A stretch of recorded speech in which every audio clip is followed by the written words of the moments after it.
Thank you.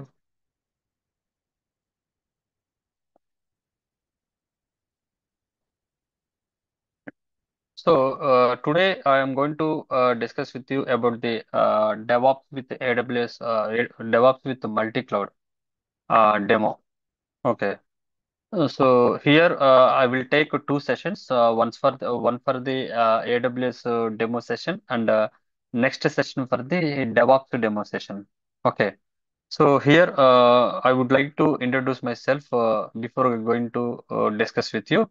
So myself, I am Mahesh Babu. Okay, I am working as a cloud engineer in one of the big MNC company. Okay, I have total 8+ of years experience. Okay, so I am expertise with AWS, Azure, GCP, DevOps, CI/CD, Docker, Kubernetes, Terraform, and Linux administrations also. Okay, so parallelly, I am focusing on a real-time cloud and DevOps implementation, and I am giving the full-time trainings on for morning and evening sessions, okay, to the various institutions. Okay, so my our institution name is RR Technosoft Training Institutes, which will be located in KPHP in Hyderabad. Okay, so that is my short introduction about myself. Okay.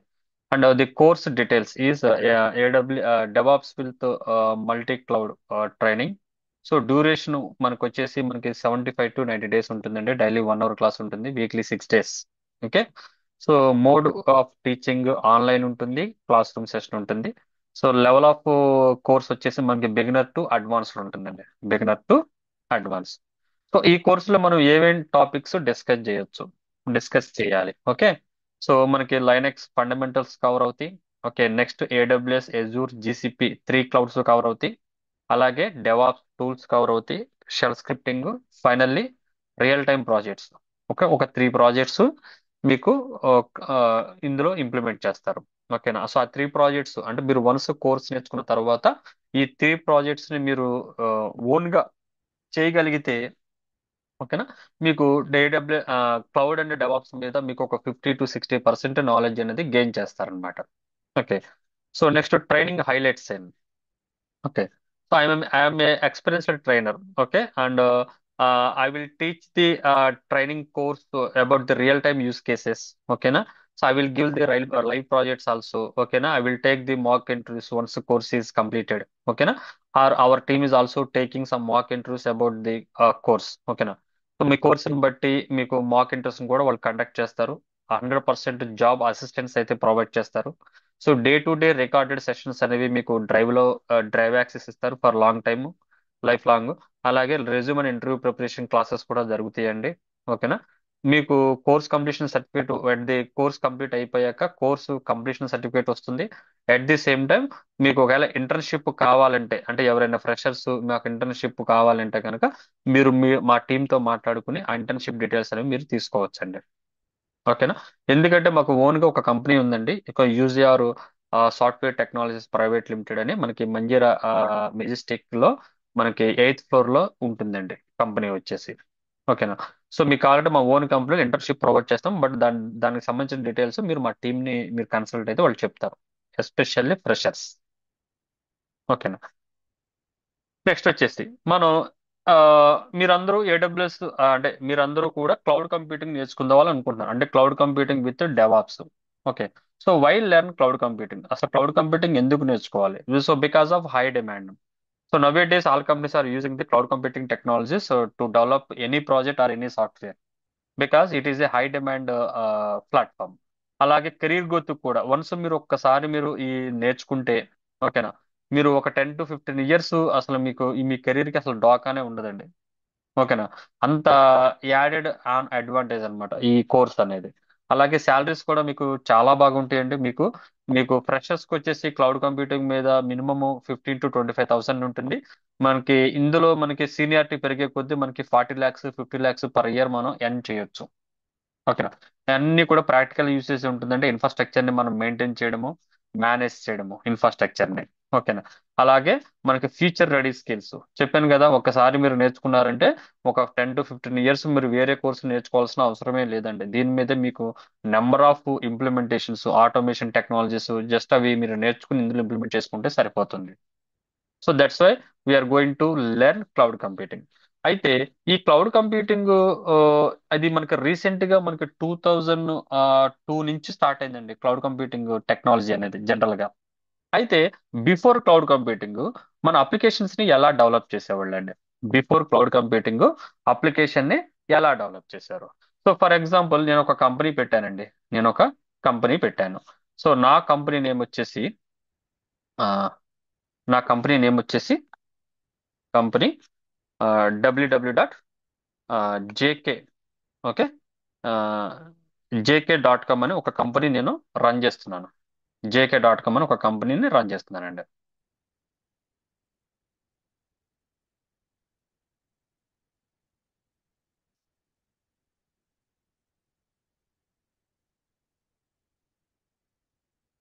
Okay. So మా company name వచ్చేసి JK.com అండి. ఇప్పుడు నేను ఈ కంపెనీని run చేస్తున్నప్పుడు ఈ కంపెనీలో నేను డిఫరెంట్ అప్లికేషన్స్ ని నేను మెయింటైన్ చేస్తున్నాను. Different applications. Okay. Different application maintain. ఇదంతా కూడా బిఫోర్ క్లౌడ్ కంప్యూటింగ్ అండి. ఓకేనా. గుర్తుపెట్టుకోండి. బిఫోర్ క్లౌడ్ కంప్యూటింగ్ అప్లికేషన్స్ ని ఎలా డిప్లాయ్ చేసేవాళ్ళు, ఎలా రన్ చేసేవారు అనే వాళ్ళు నేను మీకు చెప్తున్నాను. అంటే బిఫోర్ సిసి. ఓకే. సో నేను నా కంపెనీలో 3 అప్లికేషన్స్ ఉన్నాయండి. ఓకేనా. ఫస్ట్ అప్లికేషన్ వచ్చేసి ఐఆర్సిటిసి అప్లికేషన్. ఓకే. అంటే నా కంపెనీ ద్వారా ఐఆర్సిటిసి అప్లికేషన్ రన్ చేస్తున్నాను. ఓకేనా. అలాగే ఏపీఎస్ఆర్టీసీ అప్లికేషన్ ని రన్ చేస్తున్నానండి. ఓకే. ఏపీఎస్ఆర్టీసీ అప్లికేషన్ రన్ చేస్తున్నాను. అలాగే టిఎస్ఆర్టీసీ అప్లికేషన్ ని రన్ చేస్తున్నాను. ఓకేనా. సో నా కంపెనీలో ఎన్ని అప్లికేషన్స్ ఉన్నాయి? నా వెబ్సైట్ లో 3 అప్లికేషన్స్ ఉన్నాయండి. ఓకేనా. సో బిఫోర్ క్లౌడ్ కంప్యూటింగ్ ఈ 3 అప్లికేషన్స్ ని నేను రన్ చేయాలి అంటే నేను ఏం చేస్తాను? I need to take one physical server. I need to take one physical server అన్నమాట. ఒక ఫిజికల్ సర్వర్ ని నేను తీసుకుంటాను. Physical server. ఒక ఫిజికల్ సర్వర్ ని తీసుకుంటానండి. అంటే తీసుకోవడం అంటే పర్చేజ్ చేస్తాను. ఒక ఫిజికల్ సర్వర్ ని పర్చేజ్ చేస్తాను. Okay. So before cloud computing ఒక అప్లికేషన్ మీరు రన్ చేయాలంటే ఒక ఫిజికల్ సర్వర్ తీసుకోవాలి. ఇప్పుడు నా కంపెనీలో ఎన్ని అప్లికేషన్స్ రన్ అవుతున్నాయండి? 3 అప్లికేషన్స్ రన్ అవుతున్నాయి. అప్పుడు నేను ఫిజికల్ సర్వర్స్ ఎన్ని తీసుకోవాలి? 3 తీసుకోవాలి. ఫిజికల్ సర్వర్స్ 3 తీసుకోవాలి. ఓకే. అంటే ఇప్పుడు ఐఆర్సిటిఎస్ అప్లికేషన్ కి ఒక ఫిజికల్ సర్వర్ ని నేను యూస్ చేసుకుంటాను. ఓకే. ఒక ఫిజికల్ సర్వర్ ని యూస్ చేసుకుంటాను. సో ఇదే ఫిజికల్ సర్వర్ ని ఓకే. సో ఇదే ఫిజికల్ సర్వర్ అంటే second second physical server use చేసి దీని మీద నేను ఇంకో అప్లికేషన్ రన్ చేస్తానండి. ఇంకో అప్లికేషన్ ని రన్ చేస్తాను. అదే ఇంకో ఫిజికల్ సర్వర్ తీసుకుని దాన్ని నేను ఇంకో అప్లికేషన్ రన్ చేస్తాను. ఇక్కడ గుర్తుపెట్టుకోండి. నేను ఈచ్ అప్లికేషన్ ఒక ఫిజికల్ సర్వర్ తీసుకుంటున్నానండి. ఈచ్ అప్లికేషన్ కి ఒక ఫిజికల్ సర్వర్ తీసుకుంటున్నాను. ఇప్పుడు ఈ ఫిజికల్ సర్వర్స్ యొక్క ప్రాపర్టీస్ ఏంటి అని అంటే ఈ ఫిజికల్ సర్వర్స్ 32 CPUs కి సపోర్ట్ చేస్తుంది. ఓకే. 32 CPUs కి సపోర్ట్ చేస్తుంది. ఇందులో మనకి 500 GB హార్డ్ డిస్క్ అనేది ఉంటుంది. 500 GB హార్డ్ డిస్క్ ఉంటుంది. అలాగే మనకు ఒక 16 GB ర్యామ్ కెపాసిటీ ఉంటుందండి. 16 GB ర్యామ్. ఓకే. సో ఇవన్నీ ఏంటండి? ఈ ఫిజికల్ సర్వర్ యొక్క కెపాసిటీ అన్నమాట. ఈ ఫిజికల్ సర్వర్ యొక్క కెపాసిటీ బిఫోర్ క్లౌడ్ కంప్యూటింగ్ అన్నమాట. Before cloud computing. ఓకేనా. సో బిఫోర్ క్లౌడ్ కంప్యూటింగ్ మీరు ఒక అప్లికేషన్ రన్ చేయాలంటే ఒక ఫిజికల్ సర్వర్ ని పర్చేజ్ చేయాలి. ఒక ఫిజికల్ సర్వర్ ని పర్చేజ్ చేయాలి. ఇప్పుడు ఈ ఫిజికల్ సర్వర్ ఫీచర్స్ వచ్చేసి 32 CPUs కి సపోర్ట్ చేస్తుంది. 500 GB హార్డ్ డిస్క్ ఉంటుంది. 16 GB ర్యామ్ ఉంటుంది. ఓకే. అయితే ఈ ఫిజికల్ సర్వర్ లోకి నేను కోడ్ ని డిప్లాయ్ చేయాలిగా. ఈ ఫిజికల్ సర్వర్ లోకి నేను కోడ్ ని డిప్లాయ్ చేయాలి. ఆ కోడ్ ఏంటి? ఐఆర్సిటిసి కోడ్ అండి. IRCTC code. అంటే నేనేం చేశాను? డెవలపర్స్ ని పెట్టుకుని ఈ ఐఆర్సిటిసి మీద నేను కోడ్ ని డెవలప్ చేయమని వాళ్ళకి కొన్ని రిక్వైర్మెంట్స్ ఇచ్చాను. ఆ రిక్వైర్మెంట్స్ బేస్ చేసుకుని డెవలపర్స్ కొన్ని కోడ్ రాశారు. ఓకే. కొన్ని కోడ్ రాశారు. సపోజ్ ఒక 10,000 లైన్స్ ఆఫ్ కోడ్ ని ఇంప్లిమెంట్ చేశారండి. 10,000 లైన్స్ ఆఫ్ కోడ్ ని. ఇప్పుడు ఈ 10,000 లైన్స్ ఆఫ్ కోడ్ ని నేను జిప్ కింద కన్వర్ట్ చేశాను అనుకోండి. ఓకే. జిప్ ఫార్మాట్ల కింద కన్వర్ట్ చేస్తే ఇది మహా అయితే ఎంత జీబీ వస్తుంది? 100 GB వస్తుందండి. ఇప్పుడు ఈ 100 GB గల ఓకేనా. ఈ ఈ 100 GB గల ఈ కోడ్ని, ఓకేనా, ఈ 100 GB గల కోడ్ని, ఓకే, ఈ 100 GB గల కోడ్ నేను ఏం చేస్తాను, ఈ ఫిజికల్ సర్వర్లో డిప్లాయ్ చేస్తాను. ఇప్పుడు ఈ ఫిజికల్ సర్వర్లో మనకి ఎంత స్పేస్ ఉంటుంది, ఈ ఫిజికల్ సర్వర్లో మనకి 100% స్పేస్ ఉంటుంది. 100% స్పేస్ ఉంటుంది. ఈ 100% స్పేస్లో ఈ 100 GB జిప్ ఫార్మేట్ ని డిప్లాయ్ చేశాను అనుకోండి, ఇది ఈ ఫిజికల్ సర్వర్లో ఎంత ఆక్యుపై చేస్తుంది, ఓన్లీ 20% స్పేస్ మాత్రమే ఆక్యుపై చేస్తుంది. నా పాయింట్ అర్థమైందా, అర్థం అవ్వలేదా? బిఫోర్ క్లౌడ్ కంప్యూటింగ్ ఒక వెబ్సైట్ లో ఒక అప్లికేషన్ రన్ చేయాలంటే ఒక డెడికేటెడ్ ఫిజికల్ సర్వర్ ని మనం పర్చేజ్ చేయాలి. సో ఈ డెడికేటెడ్ ఫిజికల్ సర్వర్ లోకి ఆ పర్టికులర్ అప్లికేషన్ కి సంబంధించిన కోడ్ ని మీరు డిప్లాయ్ చేస్తే అది ఓన్లీ 20% స్పేస్ ని మాత్రమే ఆక్యుపై చేస్తుంది. నా పాయింట్ అర్థమైందా? పంకజ్, బాలాజీ, కవిత, కిరణ్, ప్రవళిక, సాయి, కౌశిక్.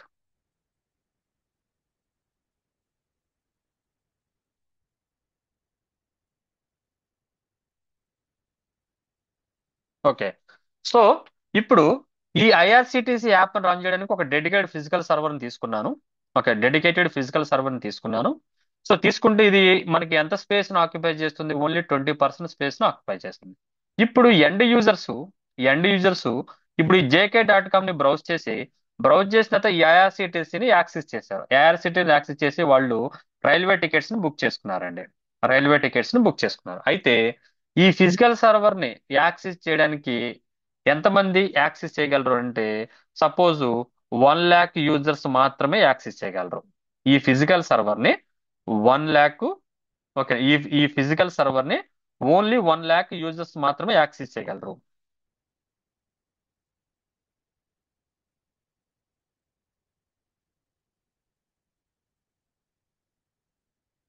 ఓకేనా. సో ఈ ఫిజికల్ సర్వర్ ని ఓన్లీ 1 lakh యూజర్స్ మాత్రమే యాక్సెస్ చేయగలరండి. ఇప్పుడు 1 lakh యూజర్స్ కంటే ఎక్సీడ్ అయిపోయారు అనుకోండి, 1 lakh యూజర్స్ కంటే ఎక్సీడ్ అయ్యారు అనుకోండి, ఈ ఫిజికల్ సర్వర్ మీద ఏం పడుతుంది, లోడ్ పడుతుంది కదా. అంటే increase load increase on that server load increase on that server load increase on that server. So ఇప్పుడు లోడ్ ఇంక్రీజ్ అయినప్పుడు ఏం చేస్తాము, ఈ ఫిజికల్ సర్వర్ మీద లోడ్ ని మనం డిక్రీజ్ చేయాలి అంటే ఇంకో ఫిజికల్ సర్వర్ ని పర్చేజ్ చేసి ఆ ఫిజికల్ సర్వర్ ని కూడా దీనికి అటాచ్ చేయాలి. అంటే ఒక అప్లికేషన్ రన్ చేయడానికి రెండు ఫిజికల్ సర్వర్స్ ని నేను మెయింటైన్ చేస్తున్నాను, అంటే లోడ్ ని బ్యాలెన్స్ చేయడం కోసం. సెకండ్ సర్వర్ కూడా లోడ్ ఇంక్రీజ్ అయింది అనుకోండి, మళ్ళీ ఏం చేస్తాను, ఇంకో ఫిజికల్ సర్వర్ ని ఫిజికల్ గా పర్చేజ్ చేస్తాను. ఓకే. ఇక్కడ ఏంటి, ఎంతమంది అయితే యూజర్స్ పెరుగుతున్నారో ఆ కెపాసిటీని బేస్ చేసుకుని more number of physical servers ని మనం పర్చేజ్ చేసి ఆ పర్చేజ్ చేసిన ఫిజికల్ సర్వర్ లో మన అప్లికేషన్ ని రన్ చేయాలి. అంటే ఒక డెడికేటెడ్ ఫిజికల్ సర్వర్ లో మీరు ఏ అప్లికేషన్ అయితే రన్ చేస్తున్నారో సేమ్ అదే అప్లికేషన్ ని సెకండ్ ఫిజికల్ సర్వర్ లోకి డిప్లాయ్ చేయాలి, థర్డ్ ఫిజికల్ సర్వర్ లోకి డిప్లాయ్ చేయాలి, ఒకవేళ అవసరం అయితే ఫోర్త్ ఫిజికల్ సర్వర్ లో కూడా మీరు డిప్లాయ్ చేయాల్సిందే. ఓకే. సో దీనివల్ల ఏం జరుగుతుందంటే మీకు కాస్ట్ ఆఫ్ ది ఇన్ఫ్రాస్ట్రక్చర్ అనేది ఇంక్రీజ్ అవుతుందండి. కాస్ట్ ఆఫ్ ది ఇన్ఫ్రాస్ట్రక్చర్ అనేది ఇంక్రీజ్ అవుతుంది. Cost of the infrastructure. Next వచ్చేసి lack of space. Lack of space. ఇక్కడ మనకి స్పేస్ అనేది 100% యూటిలైజ్ చేసుకుంటుందా, లేదు. ఓన్లీ అవుట్ ఆఫ్ 100 స్పేస్ అవైలబిలిటీలో ఓన్లీ 20% స్పేస్ మాత్రమే యూస్ చేసుకుంటుంది. అలాగే ఈ ఫిజికల్ ఇన్ఫ్రాస్ట్రక్చర్ ని మనం రెడీ చేయాలి అంటే time taking process time taking process. ఇది మనకి ఆ అంటే ఒక అప్లికేషన్ రన్ చేయడానికి బిఫోర్ క్లౌడ్ కంప్యూటింగ్ రన్ చేసేటప్పుడు మనకి జనరేట్ అయ్యే డ్రాబ్యాక్స్ అండి. ఒక ఇన్ఫ్రాస్ట్రక్చర్ కాస్ట్ పెరుగుతుంది, ఎందుకని, ఒక ఫిజికల్ సర్వర్ ఒక అప్లికేషనే రన్ అవుతుంది. ఒక ఫిజికల్ సర్వర్ లో ఒక అప్లికేషనే రన్ అవుతుందండి. ఓకే. ఇప్పుడు ఈ physical server 1 lakh users access చేయరు, అంతకంటే ఎక్కువైతే ఇంకో ఫిజికల్ సర్వర్ మనం పర్చేజ్ చేయాలి. అది కూడా ఎక్సైడ్ అయింది అనుకోండి, ఇంకో ఫిజికల్ సర్వర్ పర్చేజ్ చేయాలి. దానివల్ల ఏమవుతుంది, ఇన్ఫ్రాస్ట్రక్చర్ కాస్ట్ అనేది పెరిగిపోతుంది. అంటే అల్టిమేట్లీ ఏం జరుగుతుందంటే ఫైనల్ గా కంపెనీ కంపెనీ అనేది లాస్ అయిపోతుందండి. ఓకే, కంపెనీ అనేది will lose will lose the profit అన్నమాట. ఓకేనా. Will lose the profit. Company అనేది అల్టిమేట్ గా ప్రాఫిట్ ని లాస్ అయిపోతుంది. కంపెనీ అనేది అల్టిమేట్ గా ప్రాఫిట్ ని లాస్ అయిపోతుందండి. అర్థమైందా? డ్రాబ్యాక్ అర్థమైందా మీకు? ఎవరికైనా డౌట్ ఉందా? Anybody is having doubt, please ask me, I will clarify you. ఎందుకంటే మీకు ఫిజికల్ ఇన్ఫ్రాస్ట్రక్చర్ తో ఉన్న డ్రాబ్యాక్స్ మీకు అర్థం అవ్వకపోతే క్లౌడ్ ఇన్ఫ్రాస్ట్రక్చర్ అనేది అర్థం కాదండి. అందుకని మీకు ఆ, అసలు బిఫోర్ క్లౌడ్ కంప్యూటింగ్ అప్లికేషన్స్ ని ఎలా డిప్లాయ్ చేసేవాళ్ళు, ఎలా రన్ చేసేవాళ్ళు చెప్తున్నాను అనమాట.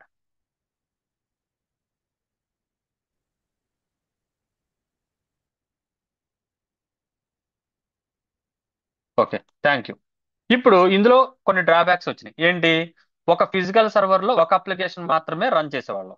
ఒక ఫిజికల్ సర్వర్ లో ఒక అప్లికేషన్ మాత్రమే రన్ చేసేవాళ్ళం. అందులో మనకి స్పేస్ అనేది వేస్టేజ్ అయిపోతుంది. అంతేగా? స్పేస్ అనేది వేస్ట్ అయిపోతుంది. అలాగే ఇన్ఫ్రాస్ట్రక్చర్ కాస్ట్ కూడా పెరుగుతుంది. ఇప్పుడు దాన్ని ఓవర్కమ్ చేయడానికి, ఓకే, దాన్ని ఓవర్కమ్ చేయడానికి ఆ, కొన్ని కంపెనీస్ ఏం చేసాయంటే హైపర్ విజర్ అనే టెక్నాలజీని మార్కెట్లోకి తీసుకొచ్చాయి. హైపర్ విజర్, ఓకేనా? హైపర్ విజర్ అనే టెక్నాలజీస్ ని తీసుకొచ్చాయండి మార్కెట్లోకి.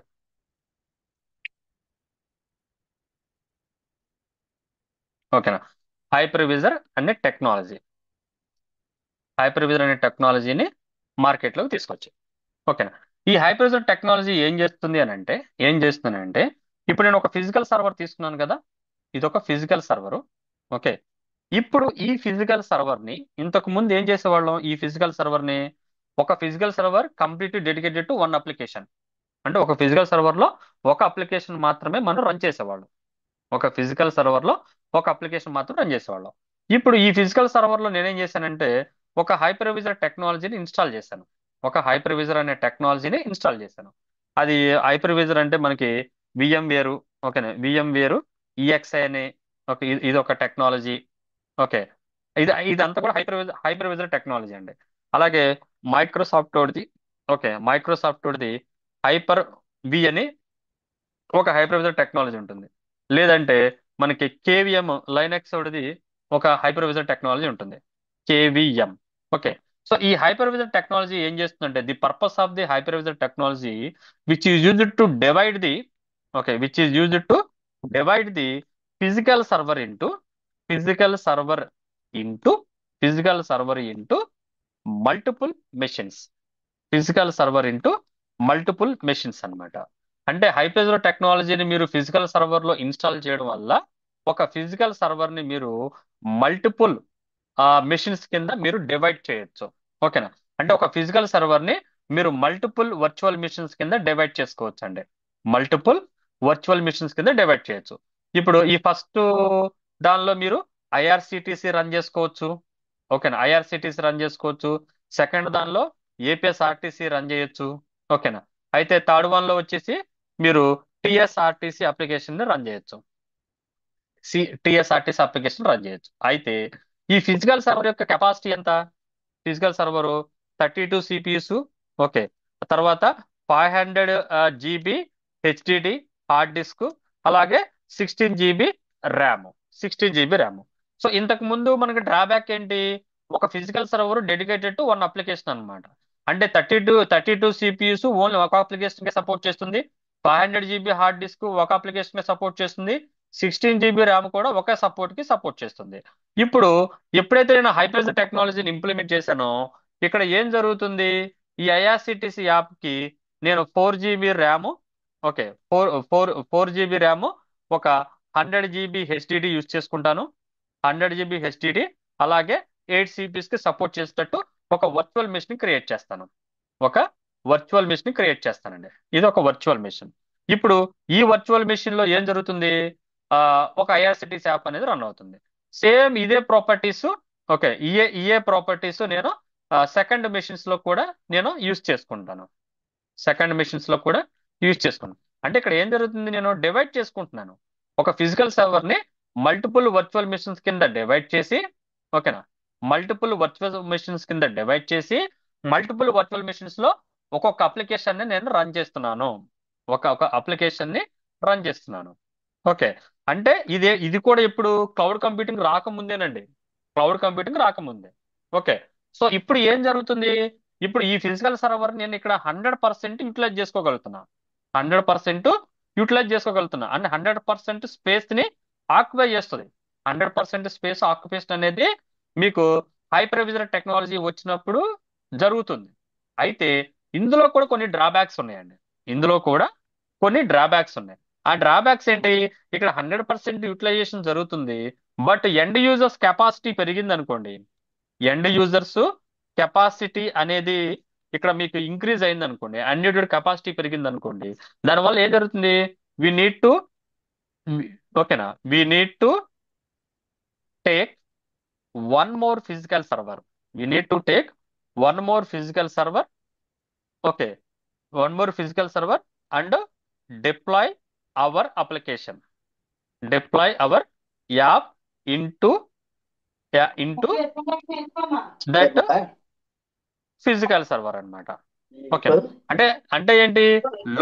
లోడు పెరిగినప్పుడు, ఓకేనా, లోడు పెరిగినప్పుడు, ఎందుకంటే ఇది ఆల్రెడీ ఈ ఫిజికల్ సర్వర్ ఫిల్ అయిపోయింది. ఓకే. ఇందులో ఆల్రెడీ అప్లికేషన్ అనేది ఫిల్ అయిపోయింది. స్పేస్ అనేది ఫిల్ అయిపోయిందండి. స్పేస్ అనేది ఫిల్ అయిపోయింది కాబట్టి ఇంకొక ఫిజికల్ సర్వర్ మనం పర్చేజ్ చేసుకుని, అందులో అప్లికేషన్ డిప్లై చేసి మళ్ళీ యాడ్ చేసుకోవాలి. అప్పుడే కదా మన యూజర్స్ యొక్క కెపాసిటీని మనం బ్యాలెన్స్ చేయగలం. అంటే ఎంతమంది యూజర్స్ యాక్సెస్ చేసినా మన అప్లికేషన్ ని ఎక్కడా డౌన్ అవ్వకుండా ఉండడమే మనం చేసే పని. అంటే అల్టిమేట్లీ కస్టమర్స్ కి మనం ఏం చేస్తున్నాం? ఒక హై అవైలబిలిటీ అప్లికేషన్ ని మనం కస్టమర్స్ కి ప్రొవైడ్ చేయాలి. ఫర్ ఎగ్జాంపుల్ ఫ్లిప్కార్ట్ ఉంది. సో ఫ్లిప్కార్ట్ ఆర్డర్స్ పెట్టినప్పుడు కొన్ని కోట్ల మంది యూజర్స్ ఆ ఫ్లిప్కార్ట్ అప్లికేషన్ యాక్సెస్ చేసి వాళ్ళ ఆర్డర్స్ అనేవి పెట్టుకుంటూ ఉంటారు. వాళ్ళకి నచ్చిన థింగ్స్ ని ఆర్డర్ చేసుకుంటూ ఉంటారు. అయితే కొన్ని కోట్ల మంది యూజర్స్ ఆ ఫ్లిప్కార్ట్ అప్లికేషన్ యాక్సెస్ చేస్తున్నారు అని అంటే దానికి బ్యాక్ ఎండ్ లో ఎన్ని సర్వర్స్ వాడు మెయింటైన్ చేస్తుంటాడు? సో ఈవెన్ సింగిల్ టైం కూడా మనకు అప్లికేషన్ అనేది,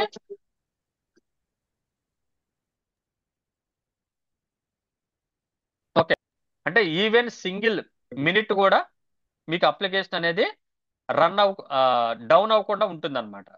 దానికి కారణం ఏంటంటే హై అవైలబిలిటీ అప్లికేషన్ ని ఫ్లిప్కార్ట్ కంపెనీ వాడు యూజర్స్ కి ప్రొవైడ్ చేస్తున్నాడు. అందుకని కొన్ని కోట్ల బిజినెస్ జరుగుతున్నప్పుడు వాడు సింగిల్ రూపీ కూడా వాడు లాస్ అవ్వడు. అంత బెనిఫిట్ ప్రాఫిట్ ఎక్కువ అన్నమాట. ఎందుకంటే తక్కువ డౌన్ టైం గల అప్లికేషన్ ని కస్టమర్స్ కి ప్రొవైడ్ చేస్తున్నాడు కాబట్టి. సో ఎక్కడ అప్లికేషన్ అనేది స్ట్రక్ అవ్వట్లేదు కాబట్టి ఎక్కువ మంది యూజర్స్ యాక్సెస్ చేసి వాళ్ళకి కావాల్సిన థింగ్స్ ని ఆర్డర్ చేసుకుంటారు. ఓకే. అయితే ఇక్కడ ఇప్పుడు ఇంతకు ముందు ఫిజికల్ సర్వర్ లో హైపర్విజర్ టెక్నాలజీ లేదు. ఇప్పుడు ఫిజికల్ సర్వర్ లో హైపర్విజర్ టెక్నాలజీ వచ్చింది. అయితే ఓకేనా. అయితే ఇక్కడ ఏం జరుగుతుంది? ఇక్కడ ఫిజికల్ సర్వర్ ని మీరు మేనేజ్ చేయాలి అన్నా కూడా మీరు ఏం చేయాలి? మళ్ళీ మళ్ళీ వన్ మోర్ ఫిజికల్ సర్వర్ మీరు పర్చేజ్ చేసుకోవాలి. దాన్ని మళ్ళీ మీరు వర్చువల్ మిషన్స్ కింద కన్వర్ట్ చేసుకోవాలి. ఈచ్ వర్చువల్ మిషన్ లో ఒక అప్లికేషన్ మీరు డిప్లాయ్ చేయాలి. డిప్లాయ్ చేసిన తర్వాత మీరు లోడ్ బ్యాలెన్సింగ్ మేనేజ్ చేయాలి. Okay. Load balancing load balancing manage చేయాలి. Plus auto scaling auto scaling చేయాలి. ప్లస్ ఆటో ఆటో స్కేలింగ్ మీరు మేనేజ్ చేయాలి. Load balancing plus auto scaling అంటే ఎక్కడ కూడా స్ట్రక్ అవ్వకూడదు. బట్ ఈ ఫిజికల్ సర్వర్ ని మీరు మెయింటైన్ చేయడం వల్ల దీనికి ఇంకో డ్రాబ్యాక్ ఏంటి? 24 అవర్స్, ఓకేనా, పవర్ ని సప్లై చేయాలి. 24 అవర్స్ పవర్ సప్లై చేయాలి. అలాగే 24 అవర్స్ మీరు కూలింగ్ కూడా సప్లై చేయాలి. 24 అవర్స్ కూలింగ్ ని సప్లై చేయాలి. ఓకేనా. అయితే ఫస్ట్ సినారియోలోనూ మీకు డ్రాబ్యాక్స్ వచ్చినాయి. సెకండ్ సినారియోలోనూ మీకు డ్రాబ్యాక్స్ వచ్చినాయి. సో ఈ టూ సినారియోస్ లో ఉన్న డ్రాబ్యాక్స్ ని ఓవర్కమ్ చేయడానికి మనకి క్లౌడ్ కంప్యూటింగ్ అనేది మార్కెట్లోకి వచ్చిందండి. క్లౌడ్ కంప్యూటింగ్ అర్థమవుతుందండి? అర్థమవుతుందా? లేదా మళ్ళీ ఒకసారి చెప్పాలా ఎవరికన్నా? బాలాజీ, కవిత, కిరణ్, కౌశిక్, ప్రవళిక, రాఘవేంద్ర, సాయి, లోకేష్, శరత్, సుష్మిత, అందరికీ అర్థమవుతుందమ్మా?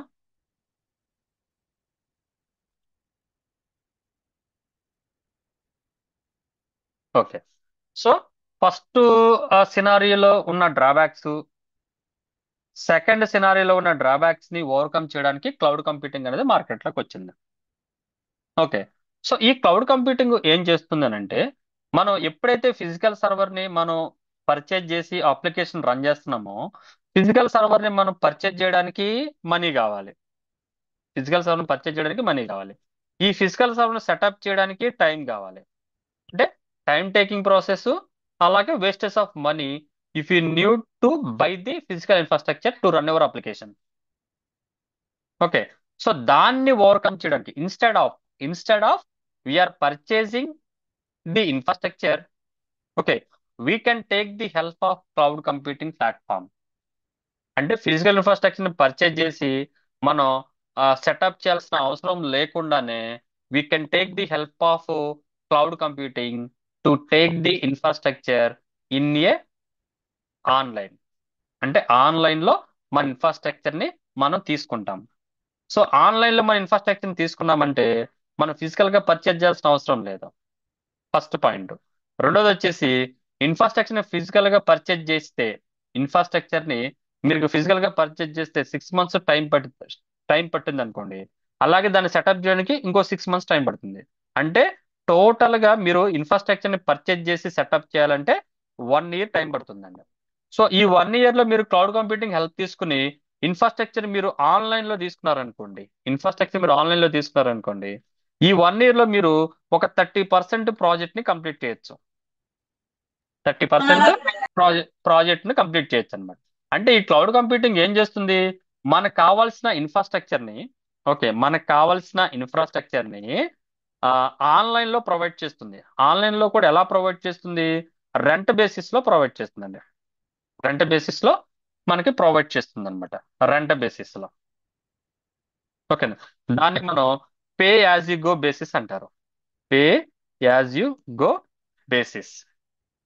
So cloud computing is a service which is used to provide the on-demanded IT resources over the internet, is called as cloud computing. Is called as cloud computing. Okay. So applications developed before cloud. We have some drawbacks. అంతేగా, కొన్ని drawbacks already ఉన్నాయి. So ఆ drawback అంటే applications మనం develop చేయాలి, deploy చేయాలి అంటే infrastructure purchase చేయాలి, ఆపరేటింగ్ సిస్టమ్ ఇన్స్టాల్ చేయాలి, software and middleware setup చేయాలి, డేటాబేస్ సెటప్ చేయాలి, అప్లికేషన్ డిప్లాయ్ చేయాలి, టెస్టింగ్ చేయాలి, ప్రొడక్షన్ లో డిప్లాయ్ చేయాలి. ఇవన్నీ కూడా ఒక ఫిజికల్ సర్వర్ లో చేసే యాక్టివిటీ అన్నమాట. సో దీన్నే మనం ఆన్ ప్రెమిసెస్ ఇన్ఫ్రాస్ట్రక్చర్ అంటారండి. దాన్నే మనం ఆన్ ప్రెమిసెస్ ఇన్ఫ్రాస్ట్రక్చర్ అంటారు. On premises infrastructure. ఓకే. ఇప్పుడు ఒక ఫిజికల్ సర్వర్లో ఇవన్నీ చేయాలి. ఇంకో ఫిజికల్ సర్వర్ తీసుకుంటే సేమ్ సేమ్ సెటప్ ని సెకండ్ ఫిజికల్ సర్వర్ లో కూడా మీరు చేయాలి అండి. జనరల్ గా ప్రాసెస్ అనేది వర్క్ ఫ్లో ఇలా ఉంటుంది. ఆన్ ప్రెమిసెస్ లో ఒక physical server physical infrastructure purchase చేస్తాము, అందులో ఆపరేటింగ్ సిస్టమ్ ఇన్స్టాల్ చేస్తాము, డేటాబేస్ ఇన్స్టాల్ చేస్తాము, software and middleware setup చేస్తాము, అప్లికేషన్ డిప్లాయ్ చేస్తాము, టెస్టింగ్ చేస్తాము, ఫైనల్ గా ప్రొడక్షన్ లోకి మూవ్ చేసి మానిటరింగ్ అండ్ మెయింటెనెన్స్ అనేది చేస్తూ ఉంటాము. ఓకేనా. అయితే అయితే ఈ ఫిజికల్ సర్వర్ లో అంటే ఫిజికల్ ఇన్ఫ్రాస్ట్రక్చర్ ని మీరు యూస్ అప్లికేషన్ డిప్లాయ్ చేస్తే మీకు వచ్చే డ్రాబ్యాక్స్ ఏంటి, మీకు వచ్చే డ్రాబ్యాక్స్ ఏంటి? హై కాస్ట్, ఓకేనా, high cost, time consuming, limited scalability.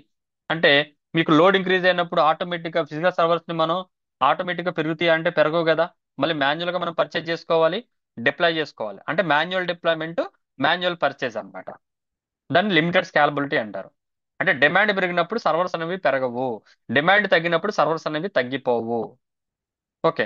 అలాగే manual maintenance, down time risk అనేది చాలా ఉంటుంది ఫిజికల్ సర్వర్ లో మీరు అప్లికేషన్ రన్ చేస్తే. ఇప్పుడు ఈ డ్రాబ్యాక్స్ ని ఓవర్కమ్ చేయడానికి how cloud computing overcomes on premises drawbacks. Okay. So ఇక్కడ ఏంటి, ఫిజికల్ సర్వర్స్ మీరు పర్చేజ్ చేస్తారు అనుకోండి, హై కాస్ట్ కాబట్టి మీరు క్లౌడ్ కంప్యూటింగ్ యాప్ తీసుకున్నారు అనుకుంటే కాస్ట్ ఎఫిషియన్సీ అన్నమాట. అంటే కాస్ట్ అనేది తగ్గుతుంది. టైం కన్జ్యూమింగ్, ఇక్కడ ఏంటి, స్పీడ్ అనేది పెరుగుతుంది. ఇక్కడేమో time taking process. Okay, time taking process physical infrastructure లో. అదే మీరు క్లౌడ్ కంప్యూటింగ్ యాప్ తీసుకున్నారు అనుకోండి, తక్కువ టైంలో ఎక్కువ వర్క్ అనేది మీరు కంప్లీట్ చేసుకోవచ్చు. ఇక్కడేమో మీకు లిమిటెడ్ స్కేలబిలిటీ ఉంటుంది, బట్ మీకు అక్కడేమో స్కేలబిలిటీ అనేది డిమాండ్ని బట్టి మారుతూ ఉంటుంది. ఇంక్రీజ్ అయితే ఇంక్రీజ్ అవుతుంది. డిమాండ్ పెరిగితే స్కాలబిలిటీ కూడా ఇంక్రీజ్ అవుతుంది. డిమాండ్ తగ్గితే స్కాలబిలిటీ కూడా తగ్గుతుంది. ఇక్కడేమో మాన్యువల్ మెయింటెనెన్స్ ఉంటుంది. అక్కడేమో ఆటోమేటిక్ గా మెయింటెనెన్స్ అనేది జరుగుతూ ఉంటుంది. అంటే మనకు తెలిసిపోతుంది అనమాట. మాన్యువల్ గా మనం ఏం చేయాల్సిన అవసరం లేదు. ఆటోమేటిక్ అన్ని జరిగిపోతుంది. ఎందుకంటే cloud computing will manage everything. అదే ఫిజికల్ ఇన్ఫ్రాస్ట్రక్చర్ పర్చేజ్ చేస్తాం అనుకోండి, మనమే మేనేజ్ చేసుకోవాలి. సింపుల్ ఎగ్జాంపుల్ అండి. మీరు ఇండివిజువల్ హౌస్ మీరు పర్చేజ్ చేసుకుని మీరు అందులో ఉంటున్నారు అనుకోండి. ఒక ఇండివిజువల్ హౌస్ ని. ఓకే. ఆ ఇండివిజువల్ హౌస్ ని మీరు ప్రొటెక్ట్ చేయాల్సిన బాధ్యత మీ మీద ఉంటుంది. అంటే everything will be manage your own, because that house is your own house. అదే మీరు అపార్ట్మెంట్ తీసుకున్నారు అనుకోండి, అపార్ట్మెంట్ ఒక ఆర్గనైజేషన్ ఉంటుంది. ఆ ఆర్గనైజేషన్ ఒక సెక్యూరిటీని రిక్రూట్ చేసుకుంటాడు. సో ఆ సెక్యూరిటీ ఏం చేస్తాడు? ఆ సెక్యూరిటీ టీము ఎంటైర్ బ్లాక్స్ ని ప్రొటెక్ట్ చేస్తుంది అనమాట. ఇక్కడ కూడా అంతే. Individual house, apartment. Okay. Individual house వచ్చేసి కాస్ట్ ఉంటుంది. సెక్యూరిటీ మీరే చూసుకోవాలి. దానికి ఏదైనా మీకు ప్రాబ్లం వచ్చినా మీరే చేసుకోవాలి. అది అపార్ట్మెంట్లు అనుకోండి, దానికి ఒక టీం సపరేట్ గా ఉంటుంది అనమాట. Okay. So what is cloud computing? So delivery of IT services over the internet on a pay as you go basis. So on demanded access to the computing resources. అవి servers అవ్వచ్చు, storage అవ్వచ్చు, databases అవ్వచ్చు, machines అవ్వచ్చు, security services అవ్వచ్చు, monitoring services అవ్వచ్చు, అన్నీ కూడా. So need to own, manage or maintain physical infrastructure. No need to manage. No need to purchase the physical infrastructure. No need to manage the physical infrastructure. No need to maintain the physical infrastructure, because cloud computing will manage everything. Okay, while we are using the cloud computing. Okay, so advantage of the cloud computing. So cost efficiency means pay only for what you use. No upfront hardware cost. అంటే మీరు physical గా మీరు hardware ని purchase చేయాల్సిన అవసరం లేదు. Advance కూడా ఇవ్వాల్సిన అవసరమే లేదు. మీరు ఈ రోజు ఆన్లైన్ ఇన్ఫ్రాస్ట్రక్చర్ మీరు తీసుకున్నారు అనుకోండి, ఈ రోజు నుంచి 30 days కౌంట్ చేసుకుని 30 days తర్వాతే మీరు పేమెంట్ అనేది చేయాలి. Scalability, easily scale up and down based on the demand. Accessibility, you can access from anywhere with internet connectivity. మీరు ఒక క్లౌడ్ కంప్యూటింగ్ తీసుకున్నారనుకోండి, మీరు వరల్డ్ లో ఎక్కడి నుంచైనా సరే మీరు యాక్సెస్ చేసుకోవచ్చు. దానికి ఇంటర్నెట్ కనెక్ట్ ఉంటే చాలు. Reliability and security, built in data backup and disaster recovery. Physical infrastructure తీసుకుంటే మీరే డేటాను బ్యాకప్ తీసుకోవాలి. అదే మీరు వర్చువల్ ఇన్ఫ్రాస్ట్రక్చర్ తీసుకున్నారనుకోండి, క్లౌడ్ కంప్యూటింగే మీకు డేటా బ్యాకప్ తీసుకుంటుంది. Reduced maintenance, cloud provider handles the updates and infrastructure. అయితే ఈ క్లౌడ్ కంప్యూటింగ్ మెయిన్ గా 3 types ఆఫ్ క్లౌడ్ సర్వీసెస్ ని మార్కెట్ లో ప్రొవైడ్ చేస్తుందండి. ఒకటి సాస్ అంటారు. సాస్ అంటే software as a service. Okay. So software as service provides the fully managed applications. Example Gmail, Salesforce, Microsoft 365 etcetera. అంటే just users direct గా application use చేసుకుంటారండి. No infra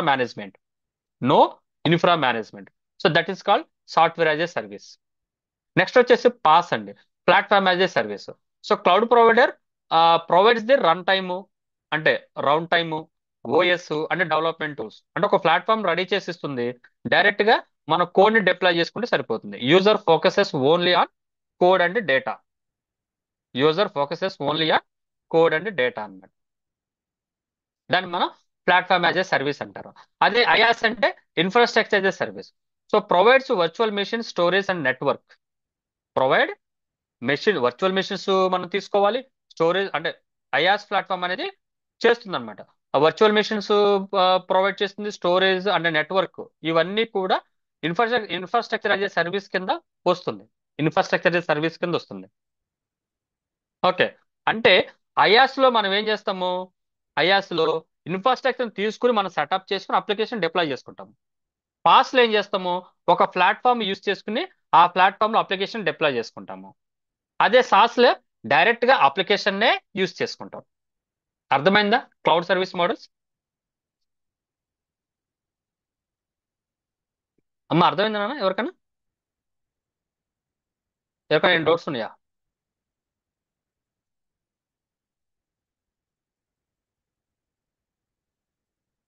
ఏమైనా doubts వస్తే మీరు అన్మ్యూట్ చేసి అడగొచ్చు నాన్న.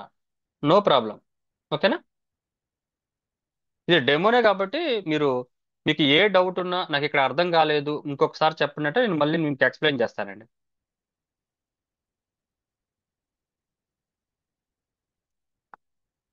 ఓకే. అయితే ఈ క్లౌడ్ సర్వీస్ మోడల్స్ అవి సాస్ కానీ, ప్లాట్ఫామ్ యాజ్ ఏ సర్వీస్ కానీ, అయాస్ కానీ ప్రొవైడ్ చేసే క్లౌడ్ ప్రొవైడర్స్ మనకు మార్కెట్లో చాలా ఉన్నాయండి. అందులో మేజర్ క్లౌడ్ ప్రొవైడర్స్ వచ్చేసి ఏడబ్ల్యూఎస్, ఎజూరు, జీసీపీ అండి. Okay. So three cloud providers మనకి మెయిన్ గా 200+ సర్వీసెస్ ని మనకి ప్రొవైడ్ చేస్తుందండి. 200 సర్వీసెస్ ని. ఇక్కడ ఒక్కొక్క క్లౌడ్ ప్రొవైడర్ ఒక్కొక్క ఫీచర్ ని, ఎక్స్ట్రా ఫీచర్ ని కలిగి ఉంటుంది. సో ఏడబ్ల్యూఎస్ చూడండి, మార్కెట్ లీడర్ విత్ 200+ సర్వీసెస్ ని ప్రొవైడ్ చేస్తుంది.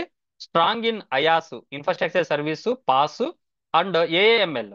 ఏఏఎంఎల్ artificial intelligence and machine learning and DevOps tools కి ఎక్కువగా ప్రిఫరెన్స్ ఉంటుంది. అలాగే ఎజూర్ అనుకోండి, deep integration with Microsoft products, popular in enterprise and hybrid cloud solutions. అదే గూగుల్ క్లౌడ్ అనుకోండి, strong in data analytics, AI and cooperatives.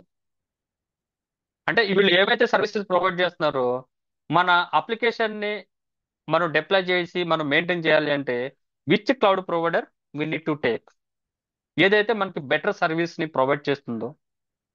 Okay. ఆ better service లో మనకి కాస్ట్ ఉంటుంది, టైం ఉంటుంది, సర్వీస్ యూసేజ్ ఉంటుంది. ఇవన్నీ మనం కన్సిడర్ చేసుకుని మనకి ఏ క్లౌడ్ అయితే మనకి ఆ ఈజీగా ఉంటుంది లేదా బెస్ట్ గా ఉంటుందో ఆ క్లౌడ్ ప్రొవైడర్ యూస్ చేసుకుని మన అప్లికేషన్ ని రన్ చేస్తాం. ఓకేనా? అలాగే మనకి క్లౌడ్ డిప్లాయ్మెంట్ మోడల్స్ అండ్ ఇందులో మనకి పబ్లిక్ క్లౌడ్స్ ఉంటాయి, ప్రైవేట్ క్లౌడ్స్ ఉంటాయి, హైబ్రిడ్ క్లౌడ్స్ ఉంటాయి, మల్టీ క్లౌడ్స్ ఉంటాయి. అంటే పబ్లిక్ క్లౌడ్ అంటే ఏం లేదండి. ఇప్పుడు మనకి ఆ, ఇప్పుడు ఏడబ్ల్యూఎస్, ఎజూర్, జీసీపీ అని చెప్పాను కదా. సో ఈ త్రీ క్లౌడ్స్ వచ్చేసి మనకి పబ్లిక్ క్లౌడ్స్ ఉంటాయి. ఇవి కాకుండా మనకి ప్రైవేట్ క్లౌడ్స్ ఉంటాయండి. అంటే public clouds use every one can use అనమాట. మీరు రిజిస్టర్ చేసుకోవచ్చు పబ్లిక్ క్లౌడ్ ని, మీరు మీ అప్లికేషన్ రన్ చేసుకోవడానికి మీరు ఇన్ఫ్రాస్ట్రక్చర్ మీరు క్రియేట్ చేసుకుని డిప్లాయ్ చేసుకోవచ్చు. బట్ ప్రైవేట్ క్లౌడ్స్ అనేవి, అంటే ఈ ప్రైవేట్ క్లౌడ్స్ ని ఏ కంపెనీ అయితే డెవలప్ చేసిందో ఆ కంపెనీ ఏం చేస్తుంది, డెడికేటెడ్ ఒక కంపెనీకి మాత్రమే సర్వీసెస్ ప్రొవైడ్ చేస్తుంది. అంటే ప్రైవేట్ క్లౌడ్ ని మనం తీసుకోవాలి అంటే మన కంపెనీకి మన కంపెనీకి మెయిల్ పెట్టుకుని ఆ కంపెనీ, ఓకేనా, కంపెనీకి మెయిల్ పెట్టుకుంటే వాడు మనకి ఆ ప్రైవేట్ క్లౌడ్ సర్వీసెస్ ని ప్రొవైడ్ చేస్తాడు. బట్ పబ్లిక్ క్లౌడ్ అలా కాదు. మన public cloud just account create చేసుకోవచ్చు, అందులో ఉన్న కొన్ని సర్వీసెస్ ని మనం యూస్ చేసుకోవచ్చు అనమాట. హైబ్రిడ్ క్లౌడ్ అంటే combination of both public and private. ఓకేనా? ఎగ్జా ఇప్పుడు పబ్లిక్ క్లౌడ్ కి ఎగ్జాంపుల్స్ మనకి ఏడబ్ల్యూఎస్, ఎజూర్, జీసీపీ. అదే మీకు ప్రైవేట్ క్లౌడ్ అనుకోండి, ఒరాకిల్ క్లౌడ్ అంటారు. ఒరాకిల్ కంపెనీ ఒక క్లౌడ్ డెవలప్ చేసింది, దాన్ని ఓసిఐ ఏదో అంటారు, ఓసిఐ అని. అలాగే ఐబిఎం క్లౌడ్ ఉంటుంది, అలీబాబా క్లౌడ్ ఉంటుంది. ఇలా మీకు కొన్ని ప్రైవేట్ క్లౌడ్స్ ఉన్నాయి. సో ఈ రెండింటిని కంబైన్ చేస్తేనే హైబ్రిడ్ క్లౌడ్స్ అంటారు. హైబ్రిడ్ క్లౌడ్స్ అంటారు. అంటే combination of public and private. ఈ హైబ్రిడ్ క్లౌడ్స్ ఎవరు ఎక్కువగా యూస్ చేస్తారంటే 90% బ్యాంకింగ్ వెబ్సైట్స్ యూస్ చేస్తాయండి. బ్యాంకింగ్ కంపెనీస్ అందరూ యూస్ చేసేది హైబ్రిడ్ క్లౌడ్స్ అనమాట. Banking companies. ఓకేనా? అయితే ఇందులో మనం ఏడబ్ల్యూఎస్, ఎజూర్, జీసీపీ యూజ్ చేసుకున్నాం కాబట్టి, సో ఏడబ్ల్యూఎస్ లో కొన్ని సర్వీసెస్ ఏమున్నాయి ఏడబ్ల్యూఎస్ లో. సో ఏడబ్ల్యూఎస్ అనేది మనకి cloud platform. So one of the leading cloud provider in the provided by the Amazon company. ఇది మనకి ఎన్ని సర్వీసెస్ ప్రొవైడ్ చేస్తుంది? మెయిన్ గా 210+ సర్వీసెస్ గ్లోబల్ వైడ్ గా ప్రొవైడ్ చేస్తుందండి. దీని యొక్క దీని యొక్క పని ఏంటంటే to provide the computing resources, storage services, database services, monitoring services, network services, platform as A services అన్ని కూడా pay as you go basis మీదే రన్ చేస్తుంది. Pay as you go basis. అయితే ఏడబ్ల్యూఎస్ అనే కంపెనీ వరల్డ్ వైడ్ ఈ services అన్నిటిని provide చేయాలంటే AWS use చేసే ఆ మెకానిజం అంటారు. మెకానిజం ని మనం గ్లోబల్ ఇన్ఫ్రాస్ట్రక్చర్ అంటారు. అంటే ఏడబ్ల్యూఎస్ గ్లోబల్ ఇన్ఫ్రాస్ట్రక్చర్ ని యూస్ చేసుకుని వరల్డ్ వైడ్ వాళ్ళ దగ్గర ఉన్న సర్వీసెస్ అన్నిటిని ప్రొవైడ్ చేస్తాయి. సో ఆ గ్లోబల్ ఇన్ఫ్రాస్ట్రక్చర్ లో ఏమేమి ఉంటాయి? రీజియన్ కాన్సెప్ట్స్ ఉంటాయి, అవైలబిలిటీ జోన్ ఉంటుంది, ఎడ్జ్ లొకేషన్స్ ఉంటాయి, రీజియల్ ఎడ్జ్ క్యాషెస్ ఉంటాయి. సో వరల్డ్ వైడ్ ఏడబ్ల్యూఎస్ కి 38 రీజన్స్ ఉన్నాయండి. మన ఇండియాలో 2 రీజన్స్ ఉన్నాయి. ఒకటి ముంబై రీజన్, రెండోది వచ్చేసి హైదరాబాద్ రీజన్. హైదరాబాద్ లొకేషన్ లో మహేశ్వరం అనే ప్రాంతంలో ఈ అమెజాన్ కంపెనీ వాడు last year Amazon data centres ని లొకేట్ చేశాడండి. దాన్ని రీజియన్ అంటారు. అలాగే ముంబైలో ఉంది. సో ఈ రీజియన్ లో మళ్ళీ 120 అవైలబిలిటీ జోన్స్ ఉన్నాయండి. ఓకే, తర్వాత 700 ఎడ్జ్ లొకేషన్స్ ఉన్నాయి, 13 ఎడ్జ్ క్యాషెస్ ఉన్నాయి. ఇవంతా కూడా గ్లోబల్ ఇన్ఫ్రాస్ట్రక్చర్ కింద వస్తుంది. అంటే ఈ గ్లోబల్ ఇన్ఫ్రాస్ట్రక్చర్ ని యూజ్ చేసే వరల్డ్ వైడ్ 190+ కంట్రీస్ కి ఏడబ్ల్యూఎస్ సర్వీసెస్ ని ప్రొవైడ్ చేస్తున్నాడు కస్టమర్స్ కి. ఓకేనా? సో ఏడబ్ల్యూఎస్ సర్వీసెస్ ప్రొవైడ్ చేసే, అంటే సర్వీసెస్ ప్రొవైడ్ చేసే ఏ సర్వీసెస్ ని ప్రొవైడ్ చేస్తుంది ఏడబ్ల్యూఎస్? ఇందులో మీకు కంప్యూటర్ అండ్ సర్వర్లెస్ సర్వీసెస్ ఉంటాయి. కంప్యూటర్ అండ్ సర్వర్లెస్ సర్వీసెస్ ఉంటాయి, EC2 ల్యాండా, ఆటో స్కేలింగ్ అని. Network and delivery services VPC CDN అని. స్టోరేజ్ సర్వీసెస్ ఈబిఎస్ S3 అని. డేటాబేసెస్ అయితేనేమో ఆర్టీఎస్. పాస్ అయితేనేమో elastic beanstalk. Monitoring messaging security అయితే cloud watch, SNS, IAM. అలాగే containers concept అనుకోండి, ECR, ECS, EKS అని. ఇలా డిఫరెంట్ టైప్స్ ఆఫ్ సర్వీసెస్ ని క్లౌడ్ కంప్యూటింగ్ అనేది ప్రొవైడ్ చేస్తుంది. అది ఏడబ్ల్యూఎస్ అవ్వచ్చు, ఎజూర్ అవ్వచ్చు, జీసీపీ అవ్వచ్చు అండి. అర్థమైందండి? Importance of the cloud computing. So before cloud computing application ని ఎలా డిప్లాయ్ చేసేవాళ్ళు, ఇన్ఫ్రాస్ట్రక్చర్ ని ఎలా తీసుకునేవాళ్ళు, ఆఫ్టర్ క్లౌడ్ కంప్యూటింగ్ ఎంత సింప్లిఫై అయింది ఆర్కిటెక్చర్ అనేది మీకు ఈ డెమోలో నేను మీకు ఎక్స్ప్లెయిన్ చేశాను. అందులో ఏడబ్ల్యూఎస్ సర్వీసెస్ ఏమేమి ఉన్నాయి అనేది కూడా మీకు చెప్పాను. సేమ్ అయ్యే సర్వీసెస్ మీకు Azure లో కూడా ఉంటాయి, అవే సర్వీసెస్ జీసీపీలో కూడా ఉంటాయి. బట్ నేమింగ్ అనేది డిఫరెంట్ గా ఉంటుంది. నేమింగ్ అనేది డిఫరెంట్ గా ఉంటుంది.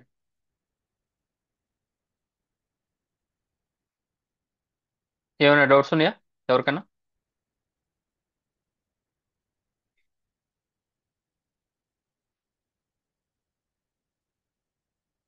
కిరణ్, సాయి, లోకేష్, రాఘవేంద్ర, ప్రవళిక, శరత్, సుష్మిత, కవిత, బాలాజీ. క్లియర్ గా అర్థమైందా ఇంపార్టెన్స్ ఎందుకు మనం నేర్చుకోవాలి?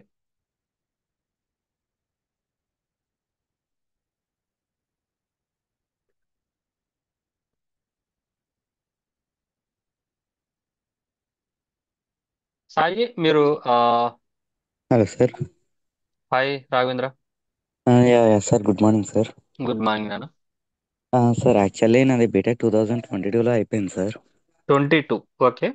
యా సార్, మీకు డిఎక్సీ టెక్నాలజీ ఐడియా ఉందా సార్ కంపెనీ? తెలుసండి, తెలుసండి. అందులో నేను 1 year వర్క్ చేశాను సార్. ఓకే. దేని మీద? తర్వాత ప్రాజెక్ట్ అయిపోయిందని చెప్పేసి ఓకే, లే ఆఫ్ లో తీసేశారు. అంటే టీం అందరినీ లే ఆఫ్ చేస్తారు సార్, 200 ఓ, మెంబర్స్ అలాగా. ఓకే. సార్ తర్వాత నుంచి ఐటీలో ట్రై చేస్తున్నాను కానీ అందరూ ఎక్స్పీరియన్స్ అని చెప్పేసి అడుగుతున్నారు సార్. ఓకే. సార్ అంటే ఇప్పుడు డెవాప్స్